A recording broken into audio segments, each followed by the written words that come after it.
सरकार ने अभी खरीद शुरू नहीं की। सरकार को तुरंत सरसों की फसल की खरीद शुरू करनी चाहिए और एमएसपी के हिसाब से किसान को उसका पूरा पैसा देना चाहिए। जिस किसान ने बेच दी,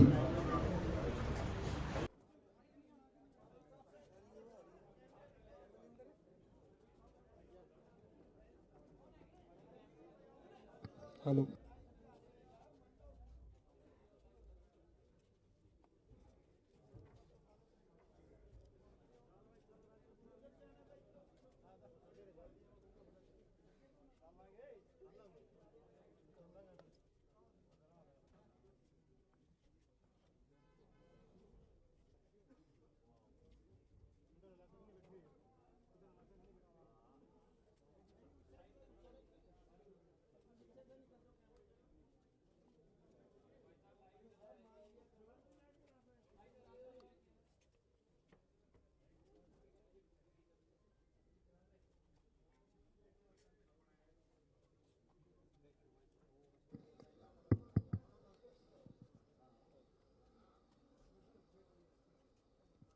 करें शुरू।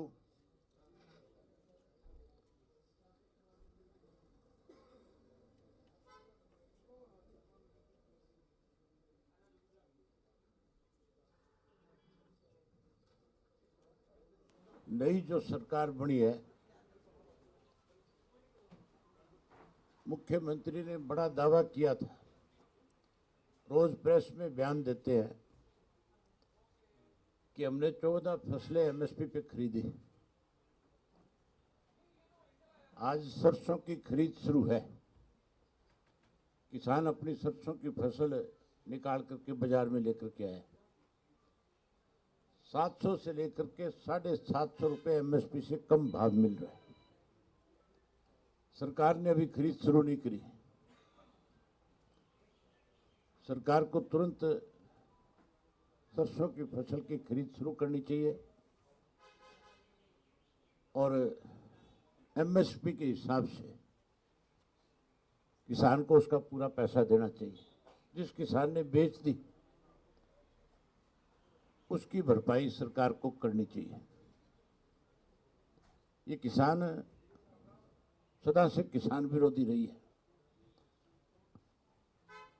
अखबारों में झूठे दावे करते हैं और हकीकत में किसान को कमजोर करने के लिए रोज नई योजनाएं बनाते हैं।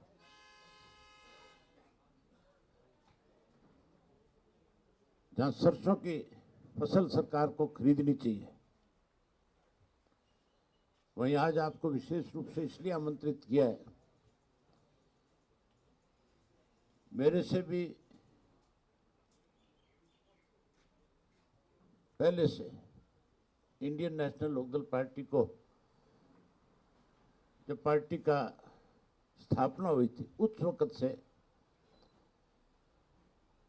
पार्टी के संगठन को मजबूत करने में चौधरी देवीलाल के साथ भी और चौधरी ओम प्रकाश चौटाला जी के साथ भी, जिन्होंने लंबे समय तक संगठन को मजबूत बनाने में अपनी जिम्मेवारी निभाई, पीछे किसी कारणवश कुछ समय के लिए राजनीतिक तौर पे जिस तरह के हालात प्रदेश के रहे, देश के रहे, उनको देखते हुए राजनीति से उब चुके थे। लेकिन इंडियन नेशनल लोकदल पार्टी के प्रति सदा उनका लगाव रहा। हमेशा पार्टी को, जब भी मेरी मुलाकात हुई, चौटाला साहब की माजरा जी से मुलाकात हुई, उन्होंने खुल करके कहा कि मेरी इच्छा है कि पार्टी फिर शिखर पे पहुंचे। आज फिर सक्रिय रूप से पार्टी की जिम्मेवारी, पार्टी को संभालने के लिए आज फिर हमें आशीर्वाद देने के लिए आए हैं। हम सब इनका बहुत स्वागत करते हैं, अभिनंदन करते हैं। और वहीं चौटाला साहब से कल मेरी मुलाकात हुई। उससे पहले हम सब संगठन के साथियों ने आपस में बैठ कर के विचार विमर्श किया मैं माजरा जी से, मेरे बाई इलेक्शन में भी माजरा जी ने मेरी खुल करके मदद करी थी। चौधरी देवीलाल जी की जयंती के ऊपर भी हमने जब इनको इनवाइट किया तो ना केवल ये आए बल्कि कैथल की रैली की सारी देख रेख इनकी निगाह में हुई थी।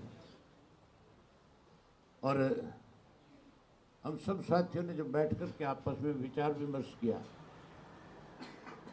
तो सबकी एक इच्छा थी, हमारी नहीं बल्कि पार्टी के, हमारे पूरे प्रदेश के जितने भी कार्यकर्ता और पदाधिकारी हैं, उन सब की एक इच्छा थी कि माजरा जी को फिर से बड़ी जिम्मेवारी पार्टी में सौंपी जाए ताकि संगठन को और ज़्यादा मजबूती से आगे बढ़ाया जाए।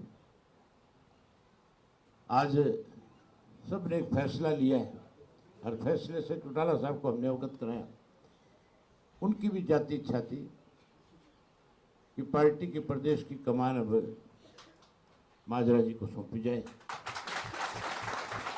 आज हम इनका स्वागत करते हैं, अभिनंदन करते हैं, वही हम सब इनके नेतृत्व में पार्टी के संगठन को मजबूत करने के लिए काम करेंगे।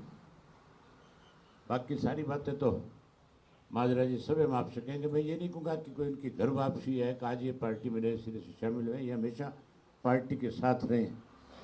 थोड़े दिन निष्क्रिय हो गए थे, अब फिर बहुत सक्रिय होकर के काम करेंगे और फिर से इस सारी बात को अच्छे ढंग से निभाएंगे। बाकी बातें तो आप माजरा जी से करो। आप सभी का स्वागत है। जमाना चौधरी देवीलाल का था और न्याय युद्ध था, राजीव लोंगोवाल समझौता हुआ, उसके खिलाफ भी सक्रिय भूमिका निभाई। चौधरी देवीलाल 1982 में बहुमत लेकर के आए और उनकी सरकार नहीं बनने दी, तब भी एक बड़ा झटका था। तब भी हम चंडीगढ़ में बहुत बड़ा प्रदर्शन करते रहे और एक भी ना सुनी। और उसके बाद हम लगातार, चाहे कोई भी आंदोलन रहा, कोई जलसा रहा, कोई प्रदर्शन रहा, उसमें लगे रहे। चौधरी ओम प्रकाश चौटाला जी के साथ, चौधरी देवीलाल जी के साथ, और बढ़ चढ़ कर के काम किया है। ये ठीक है, परिवार में भी कुछ मतभेद हो जाते हैं। कुछ समय के लिए, 2-3 महीने के लिए ऐसा हुआ कि वो मतभेद हुए और अभय सिंह चौटाला ने ये चैलेंज कर दिया था कि 3 काले किसानों के कानून जो आए हैं, जिसमें एमएसपी नहीं रहेगा, अत्यधिक भंडारण की इजाज़त बड़ी कंपनियों को दे दी और भू के मालिक बड़ी कंपनियां हो जाएंगी। इन्होंने कहा कि मैं 26 जनवरी तक अगर ये वापस नहीं लिए, मैं इस्तीफ़ा दे दूंगा और किसान आंदोलन में कूद जाऊंगा। 26 तारीख आई तो 27 तारीख को इन्होंने अपना इस्तीफ़ा दे दिया और दिल्ली के चारों तरफ किसान बैठ गए और मेरे से भी फ़ोन पे कहा कि आप भी इस बीजेपी को छोड़ दो, क्योंकि किसानों का आंदोलन पीक पे है और इसमें आपकी ज़रूरत है। मैंने तुरंत से आप सबसे मुखातिब होके भारतीय जनता पार्टी को तिरंजलि उसी वक्त दे दी थी और हमने पूर्व विधायकों ने स्वर्गीय श्री नफे सिंह राठी की अध्यक्षता में सब ने मिल कर के कोई 150-200 जा कर के दिल्ली के बैठे किसानों को समर्थन दे करके आए और उसके बाद उस किसान आंदोलन में भी अपनी भूमिका निभाई। साथियों, आज कुछ ऐसे बातें हैं कि सरकार के कुछ दावे इस प्रकार के हैं, हमारी पारदर्शी सरकार है, 32 से 42 पेपर भेज दिए जाते हैं और फिर ये कह देते हैं कि हमारी सरकार पारदर्शी है। 235 कोऑपरेटिव बैंक में लगा दिए जाते हैं बुला बुला के घर से, और हमारे वहाँ के विधायक पर्चा दर्ज कराते हैं पुंडरीके के मेरे बेटे से पैसे ले लिए, जिसका समर्थन भी भारतीय जनता पार्टी को है। और इसी प्रकार से हमारे नौजवान बाहर जा रहे हैं, विदेशों में जा रहे हैं, ले दे के फौज थी उसमें भी अग्निवीर कर दिए। और इन्होंने ये कहा विशेष तौर से कि किसान के लिए हम आमदनी दुगनी कर देंगे, ना दुगनी हुई, ना स्वामीनाथन योग की रिपोर्ट लागू हो सकी, ना एमएसपी का कानून बना। और जीएसटी भी किसानों पर ही ज़्यादा थोपा गया और ट्यूबवेल के कनेक्शन लेने के लिए भी एक जटिल प्रक्रिया बनाई, जिसके वजह से ये किसान बहुत दुखी है, जवान दुखी है। और सरकार कहती है हम पारदर्शी हैं। इस देश में चुनावी बॉन्ड का कितना बड़ा महा घोटाला हुआ है कि या तो ईडी का डर दिखा के या आगे उद्योग स्थापित करने के लिए, धंधे देने के लिए, ठेके देने के लिए इतना चंदा इकट्ठा किया गया, जो चुनावी बॉन्ड का बहुत बड़ा घोटाला आज भारतीय जनता पार्टी ने किया है। और हर ज़िले में 5 सितारा दफ्तर बने, वो कहाँ से बने? ये बातें जो लगती हैं कि कहते हैं कि हम 400 पार करेंगे, इसका मतलब तुमने ईवीएम मशीन को पहले से सेट किया हुआ है। आज किस प्रकार से कि इनके ऊपर भी प्रश्न चिन्ह लग रहा है कि वीवीपैट के मामले में तो ये खामोश हैं, परंतु इसकी पैरवी जरूर करते हैं कि 400 पार करेंगे। या हरियाणा में भी दावा किया था कि 75 पार करेंगे, 50 हारे थे, 40 जीते थे। इन परिस्थितियों को मद्देनजर रखते हुए कि हरियाणा प्रदेश में कोई व्यवस्था नहीं बदली, ना तो एसवाईएल का पानी आज क्या। एसवाईएल का प्रस्ताव सबसे पहले सारे समझौते रद्द करने वाली पार्टी कांग्रेस है। और इसी प्रकार से एक पार्टी और हमारे हरियाणा प्रदेश में आई, उनकी आप पार्टी की गवर्नमेंट पंजाब में बनी। उन्होंने पंजाब की विधानसभा में पहला रेजोल्यूशन ये पास किया कि हम एसवाईएल का पानी हरियाणा को नहीं दे सकते, जो भगवत मान की सरकार बनी है। और इसी प्रकार हमारे हरियाणा में जहाँ एसवाईएल सूखी है, वहीं पे हांसी बुटाना नहर भी सूखी पड़ी है। और ये लोग कहते हैं कि हमने एक समझौता, जमुना जल समझौता 1994 में हुआ था। ये कहते हैं कि हमने राजस्थान को पानी जमुना का देने का समझौता भारतीय जनता पार्टी की सरकार ने किया। अगर बारिश के दिनों में पानी अतिरिक्त था तो वेस्टर्न जमुना में पैसा क्यों खर्च किया जा रहा है कि उसमें अगर ज़्यादा पानी होगा तो वेस्टर्न जमुना को देंगे। अगर ज़्यादा पानी था, अगर वहाँ पे पानी उपलब्ध था, तो दादूपुर नलवी नहर को क्यों नहीं दिया गया? क्योंकि उसका भी ऑब्जेक्टिव खोदने का, बनाने का यही था कि बारिश के दिनों में अतिरिक्त पानी दादूपुर नलवी नहर में दिया जाएगा। अवेलेबिलिटी ऑफ वाटर के बारे में कोई स्टडी नहीं की गई, हाइड्रोलॉजिक स्टडी कुछ नहीं की गई। कह दिया कि 3 पाइप से राजस्थान को पानी जाएगा और 1 पाइप को हरियाणा के दादरी और भिवानी को पानी मिलेगा। ये फिजिबिलिटी है ही नहीं। हथनी कुंड बैराज से पानी आप जाके राजस्थान ले जाएंगे, ये संभव ही नहीं। ओखला से पहले पानी मिलता है राजस्थान को, वहीं से दिया जाना चाहिए। और हरियाणा वर्षों से इसका विरोध करता रहा है। आज भी हरियाणा के लोग तो विरोध करते हैं, परंतु मुख्यमंत्री, भूतपूर्व मुख्यमंत्री ने, मनोहर लाल जी ने इस पर दस्तखत कर दिए। ये हरियाणा प्रदेश के लोगों के साथ खिलवाड़ है और हरियाणा की प्यासी जमी को पानी की जरूरत है और वो राजस्थान को देना चाहते हैं। ये गलत है, फिजिबिलिटी ही नहीं है।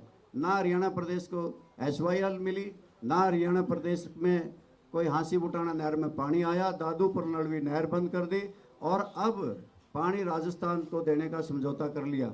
ना हरियाणा की राजधानी बन सकी, ना अलग से हाई कोर्ट बन सका, कोई व्यवस्था बदली नहीं, बल्कि अनेकों प्रॉब्लम खड़ी कर दी। परिवार पहचान पत्र की खड़ी कर दी, मेरी फसल मेरा ब्यौरा की खड़ी कर दी कि फसल किसी की, ब्यौरा किसी का। और अनेकों घपले और घोटाले हरियाणा प्रदेश में, चाहे शराब घोटाला है, धान घोटाला है, चाहे रजिस्ट्री घोटाला है, पेपर लीक घोटाला है, और अभी अभी सहकारिता विभाग का आईसीडीपी का 100 करोड़ का घोटाला है। ये घोटालेबाजों की सरकार है।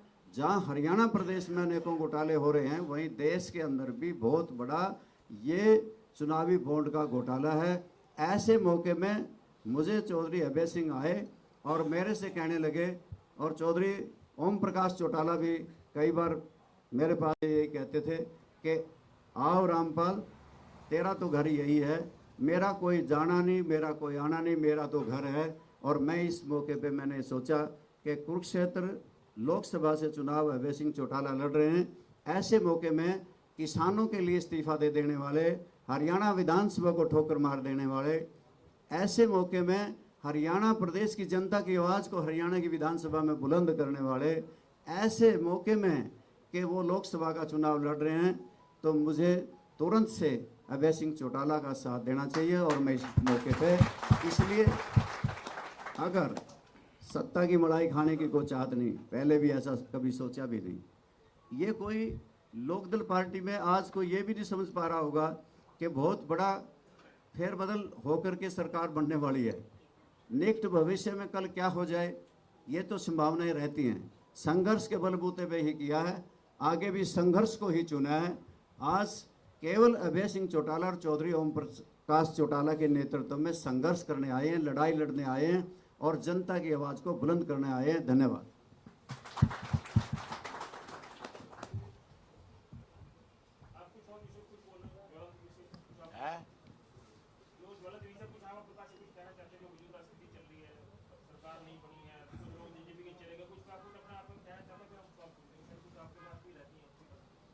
सरकार के बारे में सरकार है।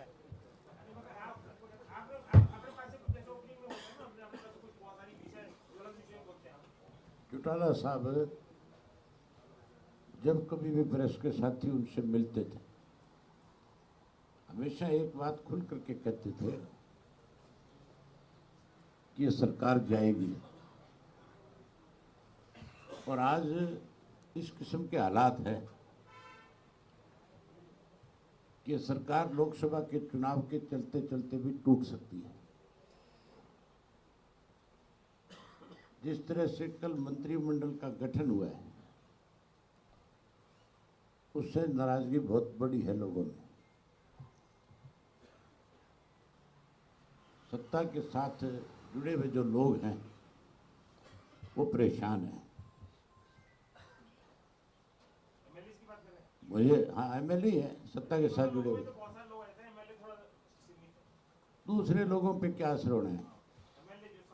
हाँ, जो एमएलए साथ दे रहे हैं, खास करके जो इंडिपेंडेंट और जो जेजेपी वाले, ये बहुत दुखी हैं।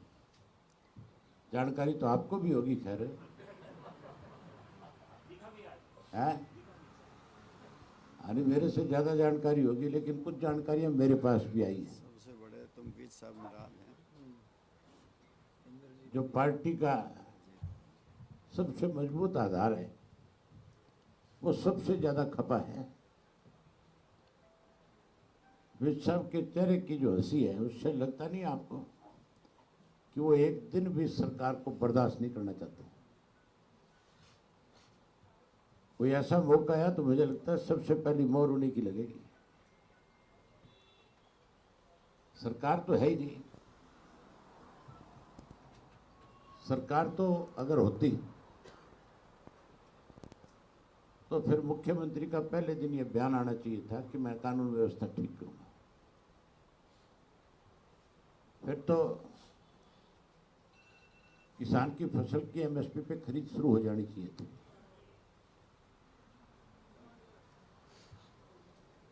आज भी जो नया चुना हुआ मुख्यमंत्री है, उसको खुद पे भरोसा ही नहीं हो रहा कि मैं मुख्यमंत्री बन गया। इससे ज़्यादा और क्या प्रोटोकॉल टूटेंगे और पद की गरिमा को कम किया जाएगा। भूतपूर्व मुख्यमंत्री का नाम तो ऊपर लिखा जाता है और उसका नीचे लिखा जाता है। आप कोई भूतपूर्व राष्ट्रपति हो, कोई भूतपूर्व प्रधानमंत्री हो, तब तो मान सकते हैं, या फिर किसी पार्टी का संयोजक हो तब मानी जा सकती है। किस तरह से आज भी जो है हमारा मुख्यमंत्री भूतपूर्व मुख्यमंत्री को मुख्यमंत्री कह के संबोधित कर रहा है। उसको इस बात का डर है कि कहीं इसको मुख्यमंत्री कहना बंद कर दिया तो तेरी कुर्सी ना चली जाए। आज आप सब लोग आए हो, आपका स्वागत है। एक बात कहना चाहूँगा, कुछ लोग मेरे कुरुक्षेत्र में उम्मीदवार बनाने के बाद मुझे कईयों को बहुत दिक्कत आ रही है। सुशील गुप्ता जी का कल एक बयान छपा था। उन्होंने अपने बयान में ये कहा कि अभय सिंह चौटाला को कुरुक्षेत्र से नहीं लड़ना चाहिए। वो बारी व्यक्ति है। छाछ तो बोले सो बोले, छाछड़ी भी बोलने लगी। गुप्ता जी शायद भूल गए बेचारे कि वो कभी हरियाणा के थे। अपना व्यवसाय करने के लिए दिल्ली चले गए और दिल्ली से राज्यसभा के मेंबर रहे। हरियाणा से कभी कोई वास्ता नहीं रहा। अब उम्मीदवार बनकर के आगे मैं गुप्ता जी को बताना चाहूँगा आपके माध्यम से कि मेरा कुरुक्षेत्र से बहुत पुराना रिश्ता है। मैं पहले लोकसभा का चुनाव लड़ चुका हूँ और उसके बाद अर्जुन लड़ चुका है। हमारे चुनाव लड़ने की बात नहीं, ये हरियाणा प्रदेश चौधरी देवीलाल का लगाया हुआ पौधा है। पूरे प्रदेश में जन्म तो है, ठीक है, हमारा सरसा में हुआ है, लेकिन रिश्ता पूरे प्रदेश से एक जैसा है। हम तो कहीं से भी जाकर के लड़ सकते हैं। हमें तो हमारे संगठन ने जो जिम्मेवारी लगानी है उसको निभाना है, लेकिन उनको बोलने से पहले सोचना चाहिए। हरियाणा के लोग बहुत शाणे हैं। SYL का सबसे बड़ा विरोध अगर किसी ने किया तो आप पार्टी ने किया, और गुप्ता जी आप पार्टी का उम्मीदवार बनकर के आए। जैसे दिल्ली से आए वैसे दिल्ली चला जाएगा। मेरी ख्याल जमानत भी नहीं बचेगी, मेरा जो अंदाज है।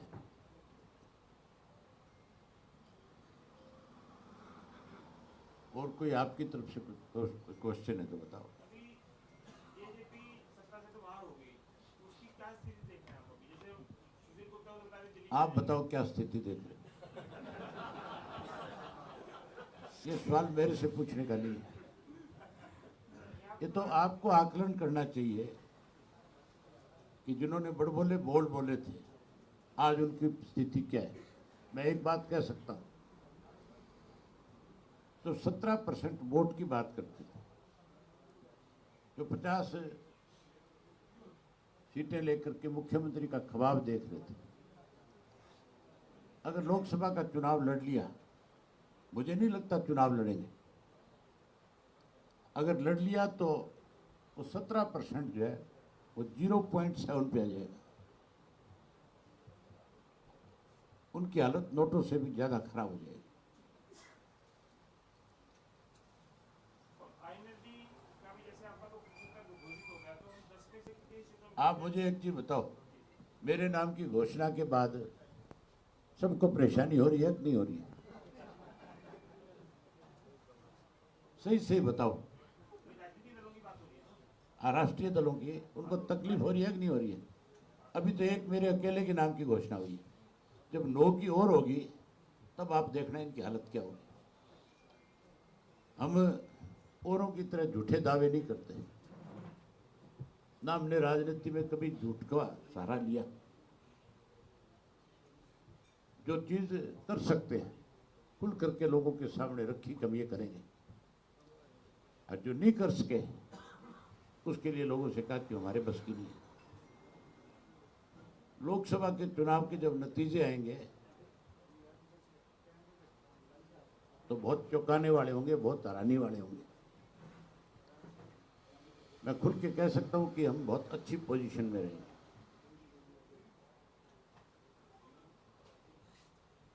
जिन लोगों को गलतफहमियां, उनकी गलतफहमियां दूर हो जाएंगी। तो चर्चा है ये जो मंत्रिमंडल बनाया है सारे जातिगत समीकरण साधने के लिए बनाया है। जातिगत समीकरण तो इससे सदेंगे कि नहीं सदेंगे, तो कईयों की रान तो कट गई। जो कहीं ना कहीं मुख्यमंत्री को लगते थे कि ये तेरी कमांड में ठीक से काम नहीं कर रहे, उनको साइडलाइन कर दिया कि नहीं कर दिया?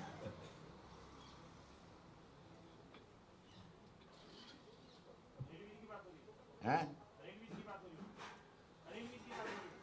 अनिल विज भी उनमें एक है।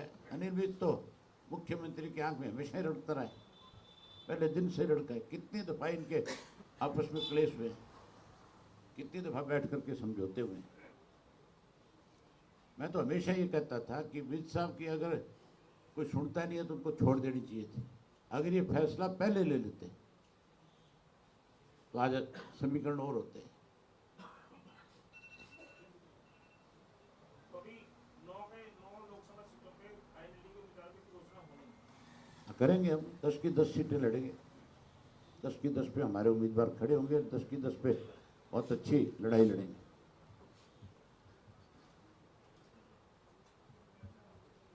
आपके लिए नाश्ता तैयार है। धन्यवाद आपका। हमारे कैथल जिले की जो टीम है माजरा साहब को और भाई अभय सिंह जी को बुके